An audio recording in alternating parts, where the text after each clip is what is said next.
Fazendo mais um registro de uma fogueira em pé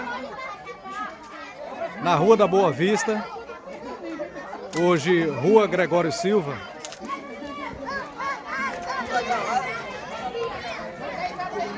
Muita criança por aqui. Ainda bem que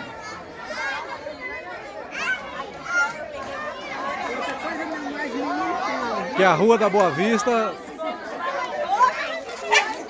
tem muita criança. Ainda nasce muita criança. Rua da Boa Vista e do Pé da Serra.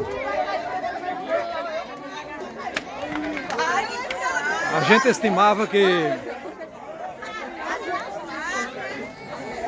a população brasileira, de acordo com o censo de 2022, seria em torno de 212 a 215 milhões de habitantes. Nos frustrou, tendo apenas 203 milhões de habitantes.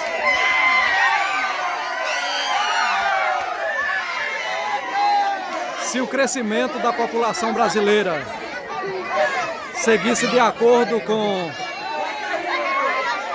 a Rua da Mão Fechada e a Rua do Pé de Serra e Hidrolândia e o Ibaí Bahia, nós teríamos uma população no Brasil de 212 a 215 milhões de pessoas. É muita gente por aqui.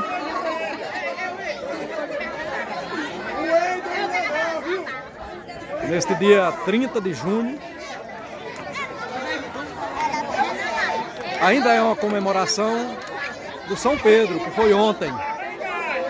São Pedro, como já falei em outros vídeos, que é o protetor das viúvas e também dos pescadores. E aquele santo que, segundo a Igreja Católica, é quem guarda as chaves do céu. Olha como está isso aqui de gente.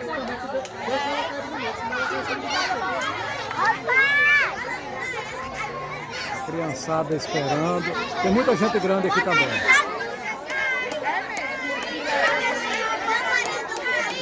Daqui a pouco a fogueira cai. E a lua está ali assistindo esse espetáculo.